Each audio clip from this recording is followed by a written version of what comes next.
Trump Jr. Hogs to win, see ya. Hey, everybody, I want y'all to check out a fellow Marines podcast. My name is Ted Nugent, and I got a call from my buddy Ryan F. Samuels, and he wants me to tell you that he's a working hard, playing all-American son of a who is celebrating God, family, country. Welcome to the Ryan Samuels Show, one of the top political podcasts in the United States, where we have a healthy distrust for government and mainstream media. The Ryan Samuels Show is a raw, unfiltered look at American politics. Follow on Facebook, Twitter, YouTube, Rumble, and all podcast platforms. Here is your host, Ryan Samuels.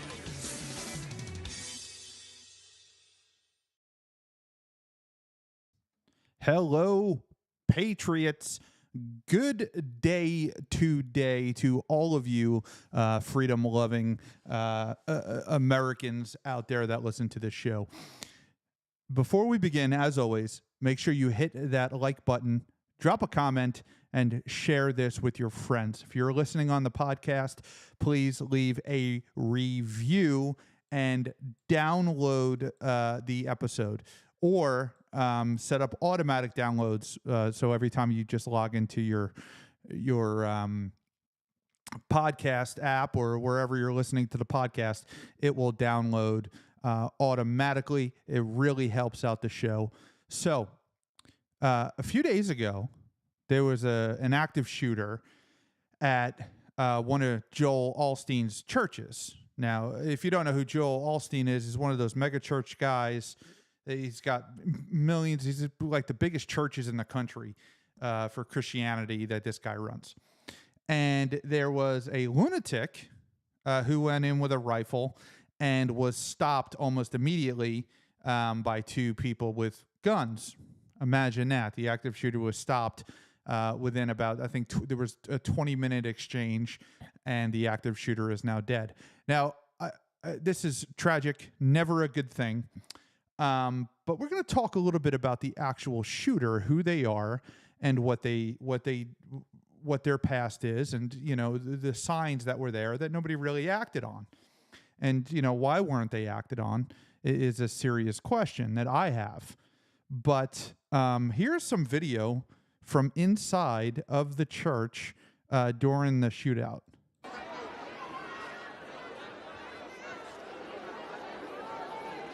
Everybody's just kind of ducking down, trying to figure out what's going on.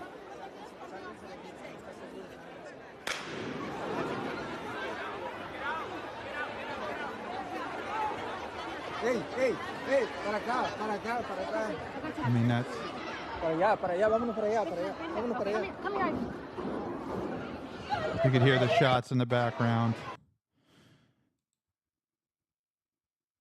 So, scary thing. I mean, you go to church, you go to worship, and then all of a sudden you get hit with an active shooter. Now, in Tennessee, we had the transgender active shooter, Audrey Hale, and yes, I do say their names. I don't care. It's not going to make them famous. They're idiots. And it was hidden, right? So the manifesto of this person was hidden. The fact that she was transgender was hidden. It was this whole situation. Steven Crowder did a phenomenal job with his undercover team, and they got the manifesto and they released it to the public. It's out there. You can look at it. She talks about little white babies and Christians, basically all the stuff that far-left lunatics talk about. But this one is different. So this shooter is apparently transgender.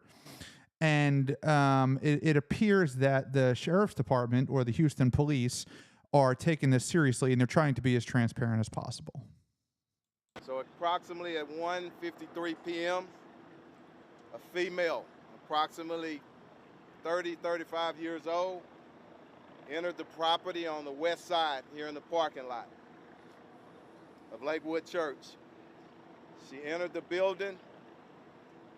She was armed with a long rifle and a trench coat with a backpack, accompanied by a small child, approximately 4 to 5 years old. Once she entered, at some point she began to fire.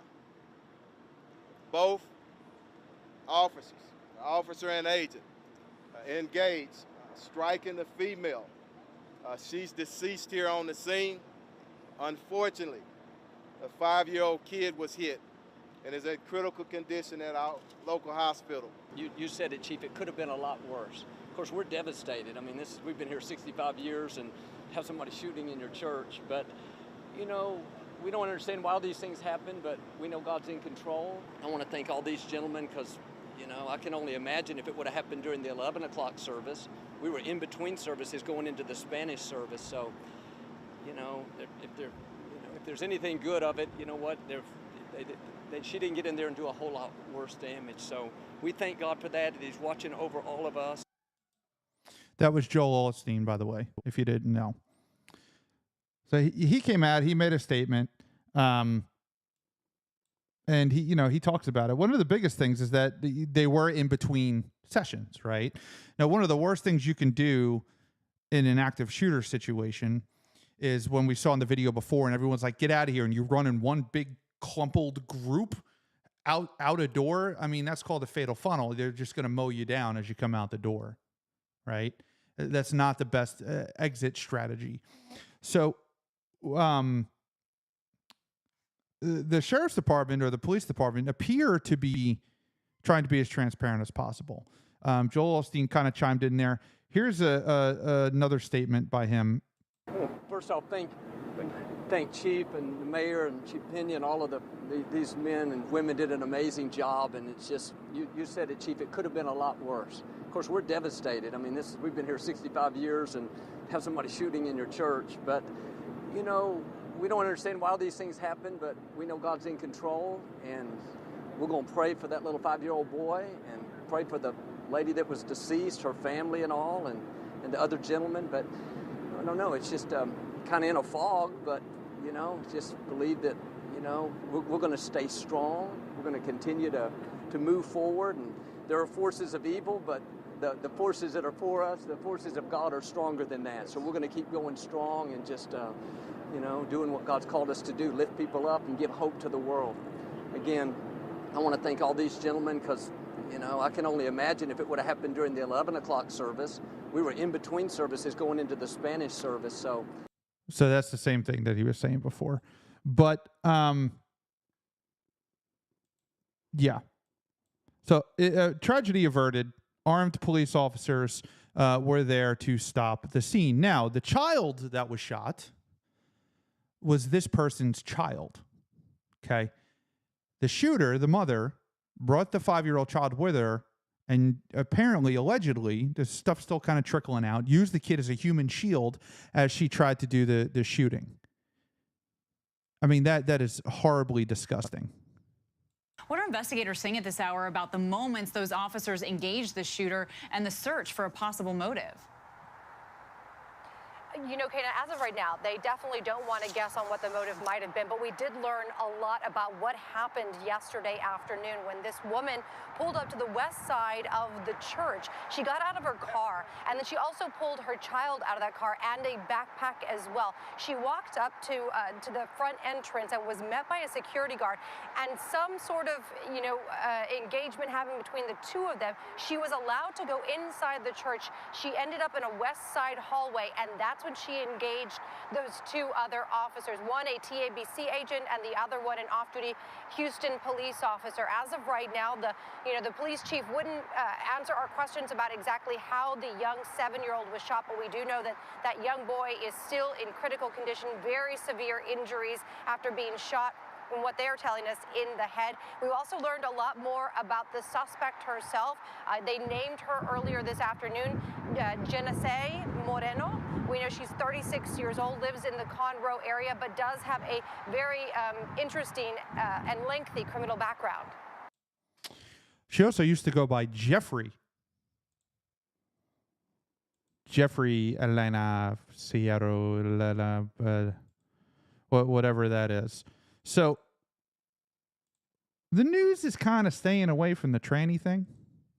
If you haven't noticed, they're not really focused on that, which is pretty interesting. We're going to turn now to new information about that deadly shooting at Joel Osteen's mega church in Houston. We're seeing new video showing the chaos Sunday as the shots rang out. Police say the shooter was a 36-year-old woman with a history of mental illness who had attended the church in the past year.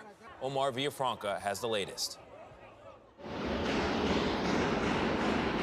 Investigators are sifting through chilling new videos like this, showing panicked churchgoers in one of the country's largest houses of worship. With her son by her side, police say 36-year-old Genesee Moreno walked into the megachurch carrying an AR-style rifle. When she was confronted by off-duty officers working security, she opened fire. They were repetitive, boom, boom, boom, boom, boom. The sound sent the congregation scrambling as security returned fire, killing the shooter. If it weren't for them, the number of casualties and victims would have been much higher. There is no doubt. The shooter's son appeared to be caught in the crossfire. The boy remains hospitalized. The kid wasn't caught in the crossfire. The brother brought the child directly in the way. I mean, the kid appeared to be caught in the crossfire. No, that's not what happened. The mother brought the child into an intentional gunfight that she intended to start. Critical condition. A 57-year-old man who was also struck has been released from the hospital. While investigators zero in on a motive, they revealed yesterday one of the shooter's guns had a sticker reading Palestine on it. They also sticker on the buttstock that said Palestine. Found anti-Semitic writings, but say they believe these may be related to a dispute with her ex-husband's family. There was a familial dispute, and some of those individuals are Jewish. Officials said the shooter has a history of mental illness. No and was shit. Arrested at least 6 times, including a weapons charge. Our CBS affiliate, KHOU, spoke to the shooter's mother-in-law, who says there were so many warning signs. She was violent many times. We've asked for help from police and received it many times, but she was still allowed to own guns. For CBS Mornings, Omar Villafranca in Texas. I don't know about that last part. We'd have to find out more about that, obviously. But obviously she's mentally ill. And anybody who does this has some form of mental illness. Nobody in their right mind goes into any place and shoots a bunch of people. Now, you know, this is kind of a news story, but not really. One of the main reasons it's really not is that it was stopped before it became super prominent. One of the reasons it kind of is a news story is because it's Joel Osteen's church. Had it not been Joel Osteen's church, you would have heard about this for about 3 seconds on the news. Now, it's not major news, and because when active shooters are stopped with people with guns, the news doesn't report on it. I mean, it happens all the time. I mean, more people are stopped by people with guns than people who succeed in their active shooting. But the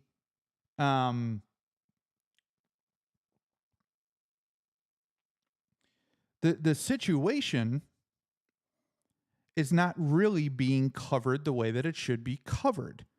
You're kind of hearing it, but not.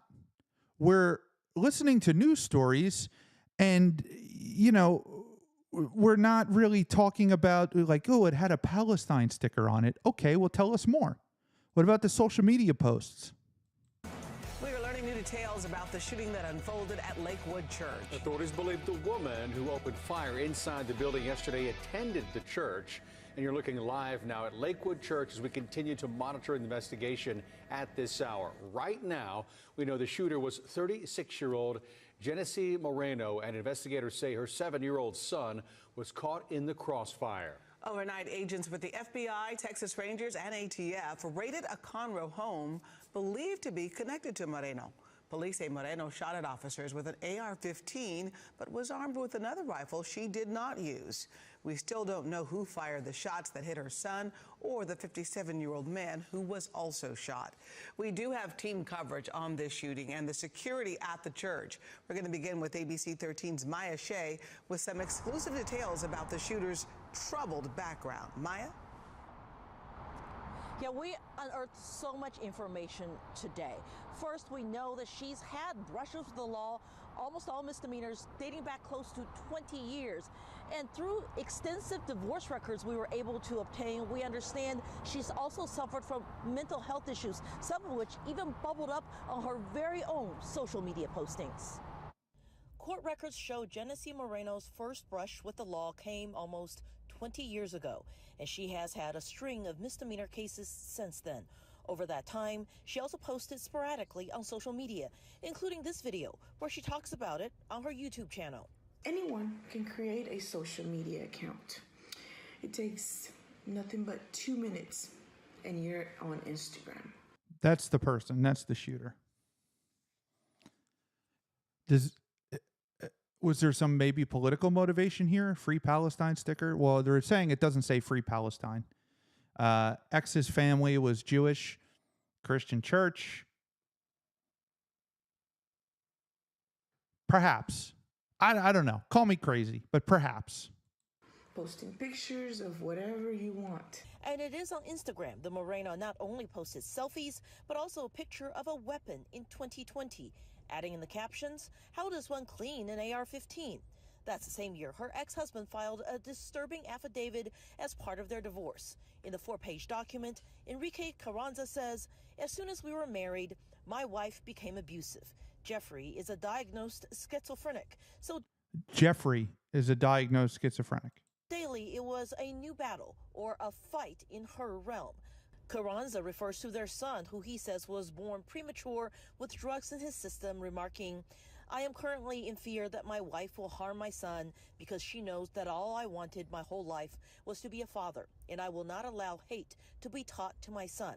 Their divorce was finalized in 2022, the same year the Moreno was arrested for unlawful carrying of a weapon in Katy and ended up serving 2 days in jail. How did she have custody of the kid? Well, I don't know if she had full custody or what the situation was. How does somebody like that get custody of the kids? I mean, if you've never been through a family court system in the United States, I can tell you that it's 100% biased against men. And, you know, somebody who's schizophrenic, who has all of these weapons charges, who the husband is saying, I fear for my son's life, I fear for my son being in danger. And what did the judges do about it? I don't know. I'm asking. They may have done something. I don't know. I mean, that's the question. And those weapons that authorities found back in 2022 were apparently destroyed. Authorities say she purchased the weapon that was used here legally back in December. And all of these details we just laid out to you is disturbing, but something that really frustrates her Conroe area neighbors. They say they've seen disturbing behavior. They've called area law enforcement. They try to report what they saw, and yet they feel like nothing was done. And some of them spoke to us this afternoon. Here it comes. Here comes the we didn't do enough gun legislation. I haven't watched this. I typically do not watch the videos before I put them on the air so we can watch them together. But here's my prediction. I could be wrong.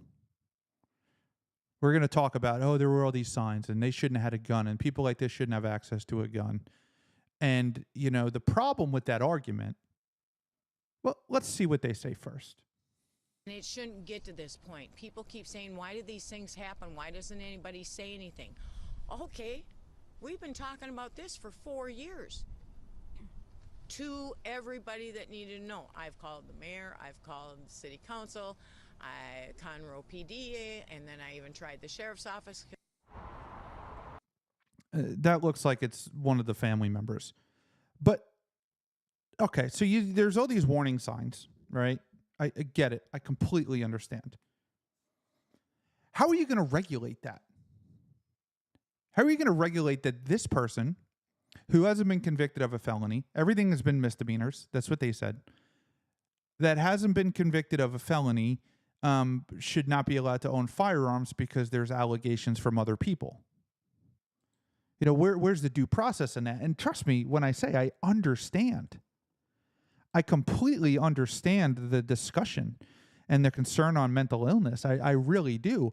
The problem is that if you were to put something in place that says, okay, if we have, 5 complaints from people saying this person's mentally ill, then they can't own a firearm. I mean, you could effectively, it could be abused. It opens up it to be abused. It opens up for rights to be restricted. And that's something I'm very cautious about. I'm not against you can't own firearms if you're a convicted felon to a point, but it's hard to put restrictions on human rights, individual freedoms, because they're always abused. Yeah, you can definitely hear frustration in those neighbors' voices. We have also learned that Moreno's ex-husband's mom, the child's grandmother, is a well-known rabbi, and that may be some of the reasons why police say they are having to investigate some anti-Semitic remarks they found in the course of their investigation, which of course is ongoing and detailed. It's always ongoing. Always ongoing.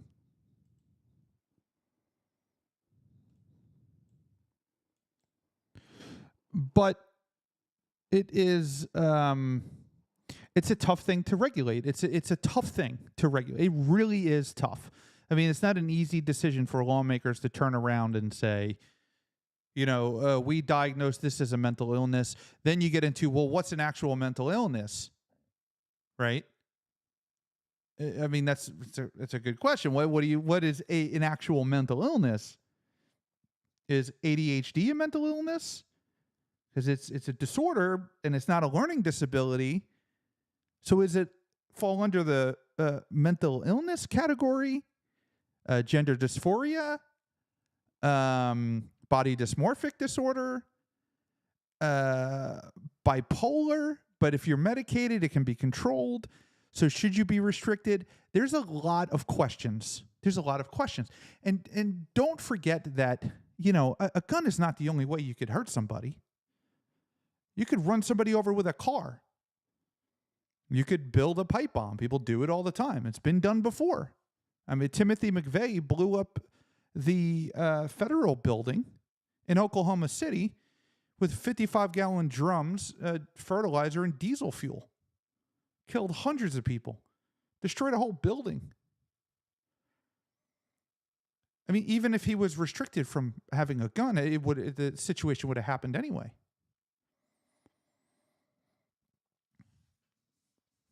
We're live right now with a look at Lakewood Church in Southwest Houston. And tonight, police say they search for a motive and it continues. But more pieces of the puzzle are now starting to come together. In fact, police have identified the shooter as Genesee Moreno, who sometimes used the alias Jeffrey Escalante. She had a documented criminal history, and police say she had known mental health problems. Her 7-year-old son was shot during a gun battle with officers. And tonight, a woman who identified herself as the boy's grandmother posted that he took a bullet to the brain. Right now, he's fighting for his life. Officials say Moreno used an AR-15 in the attack and acted alone. They say she got into the church after confronting a security guard and opened fire inside the hall. 2 officers fatally shot her. Now, a home connected to Moreno in Conroe was raided overnight. And now neighbors there are detailing a history of disturbing behavior going back years. ABC 13's Tom Abrams is live outside that home right now, but we want to begin live with Shannon Ryan at Lakewood Church with some insight from those who knew her. Shannon?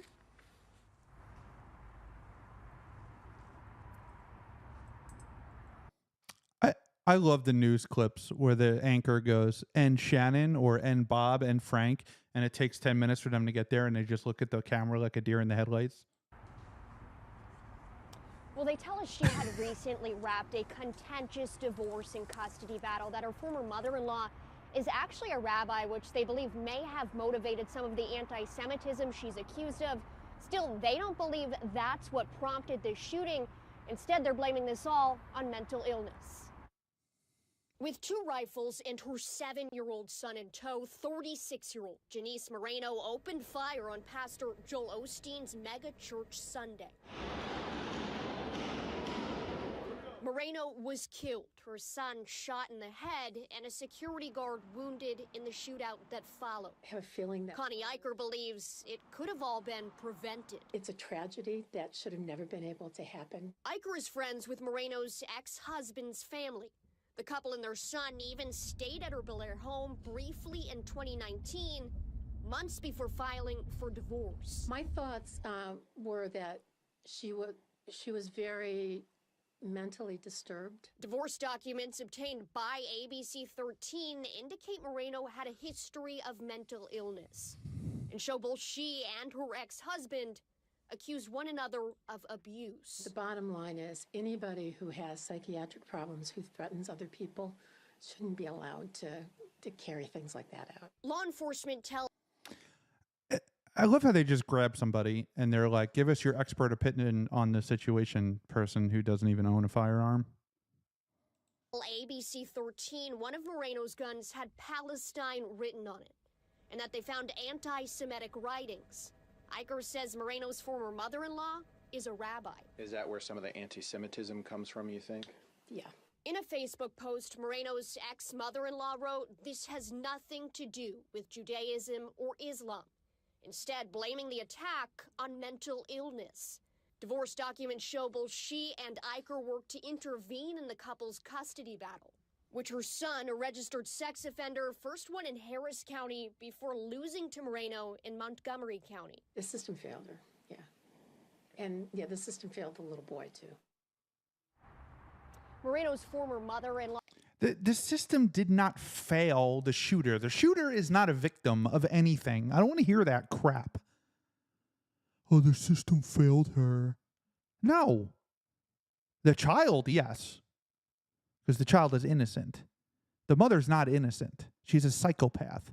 Law wrote on Facebook that even if it's determined law enforcement shot her grandson, she does not believe they should be to blame, that it is their responsibility to save lives. Instead, she wrote that, quote, fault lies in Child Protective Services of Montgomery County and Harris County that refused to remove custody from a woman with known mental illness that was not being treated, and with the state of Texas for not having strong red flag laws. Now, ABC 13.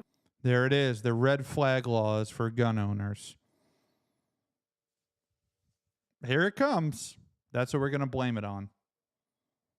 The gun, not the psychopathic mother who never should have had custody of the child to begin with. Thank you for tuning in. Don't forget to hit that like, share, and subscribe button, and we will see you next time. Thanks for tuning in to The Ryan Samuels Show. Don't forget to like, share, and subscribe.